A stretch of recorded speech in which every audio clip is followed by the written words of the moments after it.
The Bayou Bridge Pipeline is basically the tail end of the Dakota Access Pipeline, where it meets up in Patoka, Illinois. Then it comes down south. Then it goes to Nederland, Texas. And once it gets to Nederland, then there's an existing pipe that's already there that goes from Nederland to Lake Charles. They're going to repurpose that pipe. And then the new construction will be from Lake Charles, Louisiana to St. James, across 11 parishes, 700 bodies of water, you know, across our wetlands, across the area where I live, and a lot of other folks. So Bayou Bridge Pipeline is in a permitting phase right now. There's 3 permits that are out, the Department of Natural Resources, the Department of Environmental Quality, both for the state of Louisiana, and the Army Corps of Engineers. It's either going to be a yes, the pipeline can go through, no, it cannot go through, or what we asked for in addition was an environmental impact statement, which would make Energy Transfer Partners stop and really look at the environmental impact that this pipeline could have in our community.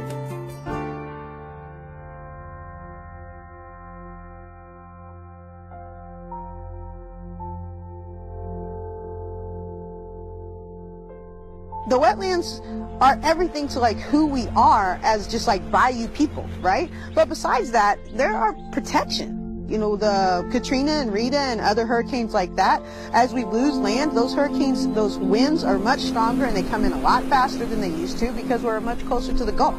When those wetlands are gone, there's nothing to soak up that water from the massive amount of rain that we get on occasion, and then it ends up coming into our homes. So we rely on the wetlands for pretty much everything that has to do with our lives and our culture and our being here in South Louisiana.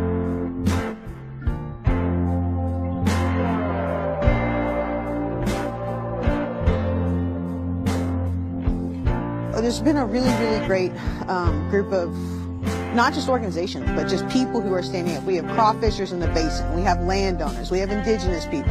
We have environmental justice communities, African-American communities. So lots of communities that are just like standing up and coming together to say it's enough. We don't want any more of this pipeline. And a lot of it honestly has to do with the way how we saw people were treated at Standing Rock. And why would we want this company that's like obvious human rights violator who made space for people to be tortured, injured, jailed, you know, that they're still trying to deal with incarceration because of it, then why would we make space for them to come into our communities? We don't want that in our communities, you know. So it really comes down to this is just not just the fact that we're just inundated with industrial pollution, but this company in particular is a disgusting, egregious company that we don't want anything to do with. Well, when I see these people in here talk about the horrors that they have to live through from extraction, you know, how is that any different from the horrors that they had to live through, that their ancestors lived through from slavery?